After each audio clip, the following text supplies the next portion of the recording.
연방 상원의원들 중에서 이 척 그레슬리 의원하고요, 론 존슨 의원, 이 두 명의 연방 상원의원은 이미 2020년부터 헌터 바이든을 추적을 했던 분들입니다. 국토안보위에서 실제로 이런 그 조사가 있었고요. 통장 기록들을 추적을 했었죠. 그 통장 기록을 추적해 보았더니 중국 정부와 연관되어져 있는 기업들로부터 헌터 바이든 쪽으로 돈이 흘러 들어온 것을 확인을 했다라는 것입니다. 그리고 그것에 대해서 사실 소견을 받았는데 불법일 가능성이 매우 높다라는 소견까지 나왔었습니다. 2020년도에. 그럼에도 불구하고 당시에 모든 언론들과 빅테크들 이런 소식들을 전부 다 죽여놓았고요. 퍼뜨리지 못하도록. 물론 이제 우파 언론들이 계속 이런 것들을 퍼뜨리기는 했습니다만은, 근데 지금 효력이 별로 없었고 연방 법무부에서는 조사도 제대로 진행이 안 됐던 걸 저희가 기억을 합니다. 이제 와서 뉴욕 타임즈인가요? 예, 뉴욕 타임즈가 이게 사실이다. 헌터 바이든이 잃어버렸다라는 그 노트북이 그게 진짜 헌터 바이든 거다라고 이제 와서 확인하고 보도가 나오니까 그제서야 이제 FBI가 사실은 지금까지 계속 조사해 오고 있었다.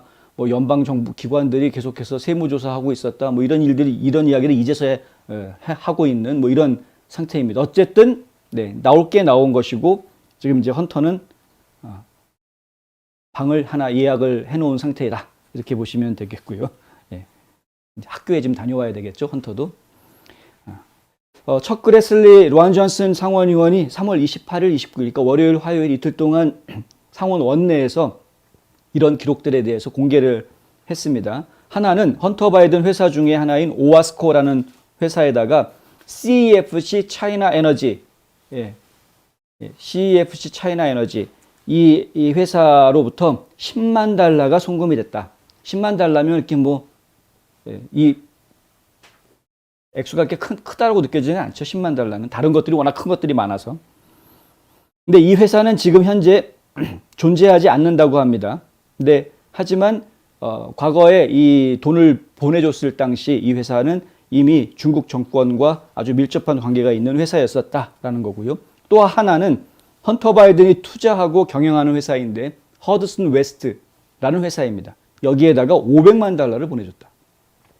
CEFC와 파트너 관계를 맺고 있는 노돈 인터내셔널 캐피탈이라는 회사에서 500만 달러를 보내줬다는 겁니다.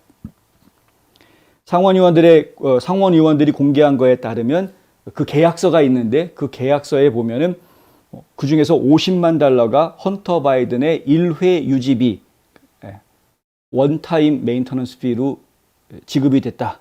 이렇게 나오는 것이죠. 1회 유지비라는 게 무슨 의미인지 아무도 모릅니다. 그냥 그렇게 써 있으니까 그렇게 말하는 건데, 그러니까 그런 계약서가 있더라. 또 다른 두 개가 있는데 CEFC가 허드슨 웨스트에 지불한 100만 달러짜리 기록이 하나가 있고요. 그리고 또 허드슨 웨스트가 오아스코, 아까 10만 불 받았던 회사라고 말씀드렸던 그 오아스코한테 100만 달러를 또 보내줍니다.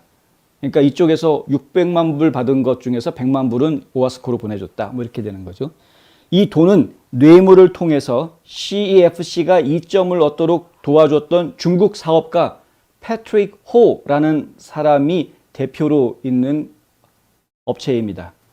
그러니까 이 패트릭 호가 결국에는 헌터 바이든한테 무엇인가 CEFC라는 그 중국 공산당이 운영하고 있는 회사에 이익을 주기 위해서, 혜택을 주기 위해서 뇌물로 주었다라는 이야기죠. 그레슬리 의원은 그 영수증들은 바이든 가문과 공산주의 중국 사이의 강력한 유대를 명백하게 보여주는 기록들의 일부분일 뿐이다. 이거 말고도 더 많다라는 이야기입니다. 10만 달러 거래는 2017년 8월 4일, 500만 달러 이체는 2017년 8월 8일, 그리고 나머지 두 개의 지불은 각각 2017년 11월 30일과 2018년 3월 22일에 이루어졌다고 합니다. 그러니까 이것이 이루어진 시점들이 전부 다 2017년입니다. 그것도 저희가 지금 신경을 써야 되겠죠. 그레슬리와 존슨 의원은 수년 동안 연방정부의 조사를 받고 있는 헌터 바이든을 조사해 왔는데요. 2020년 이 헌터 바이든과 중국 정권과 군부에 연결된 중국 국적자들 사이의 연관성을 폭로하는 보고서를 작성했습니다. 그 중에는 CEFC를 설립한 중국의 석유재벌 예젠밍도 포함되어 있고요. 근데 예 회장 같은 경우에는 2018년 중국 당국의 조사를 받았고 그 이후로 모습을 보이지 않고 있다고 합니다. 그러니까 뭔가 여기저기다가 막 돈 퍼주고 혜택 보고 하다가 뭔가 중국 당국한테 꼬투리를 잡혔나 봅니다. 중국은 이게 무서운 나라죠. 그런 식으로 기업들을 아주 개차반 만들어버리면 하루아침에 이렇게 해버리니까 뭐 마웬도 사라졌다가 뭐 이런 얘기. 그러니까 이게 많은 분들이 지금 중국이라는 나라에 대해서 잘못 알고 있을 수 있습니다. 그러니까 그들이 마치 뭐 경제 활동도 하고 문화 활동도 하고 개인의 소유를 인정해 주는 것 같고 그러니까 마치 뭐 지금 우리 자유민주주의 체제하고 그렇게 별달라 보이지 않는 것처럼 착각하시는 분들이 있을 수가 있는데 실제로 이런 모습들, 그러니까 뭐 예젠밍이라든가 마윈이라든가 이런 사람들 갖다가 어느 날 갑자기 일선에서 사라지게 만들어 버리고 본인들이 운영하고 있던 기업들 갖다가 어느 날 하루아침에 그냥 닫아버리게 만들고 이런 것들을 보면은 아, 이것이 지금 문제가 있는 거구나라는 것을 이제 알게 되는 건데 그 부분이 그렇게까지 이렇게 확 우리한테 와닿게끔 보도가 돼주지도 않으니까 잘 인식을 못 하시는 거죠. 절대 착각하시면 안 됩니다. 친중파라고 이야기하는 분들, 특히 한국 내에서 친중파라고 이야기하는 분들은 정신 바짝 차려야 됩니다. 그런 말을 함부로 할 수 있는 말이 아닙니다. 이게 친북파하고 다를 게 없습니다. 사실 다를 게 하나도 없습니다. 같은 말입니다. 같은 말. 친북이나 친중이나 똑같은 말입니다. 그 착각에서 빠지면 안 돼요. 공산당은 절대로 우리한테 이로운 당이 아니다.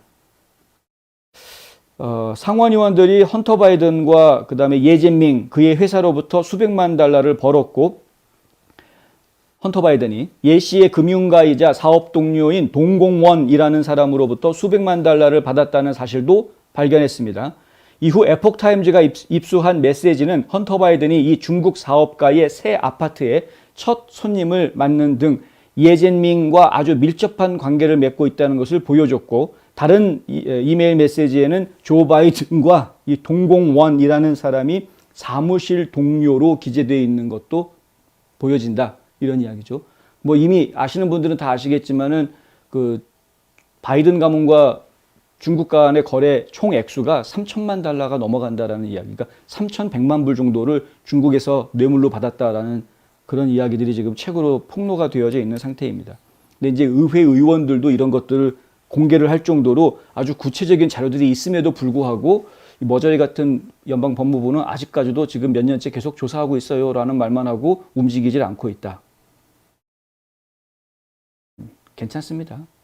어차피 이제 다 드러난 사실이니까 예약해놨다 생각하고 니들은 다 죽었어 이제 이렇게 될 수밖에 없는 거죠.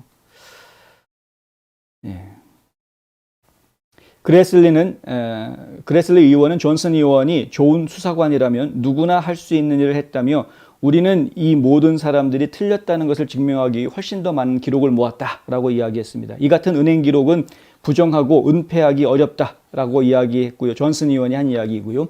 이 문서들은 바이든을 위태롭게 할 수 있는 부패와 이해상충을 보여준다라고 주장하고 있습니다. 주장 정도가 아니라 저희는 사실이다. 그 대가는 조만간에 곧 받게 될 것이다.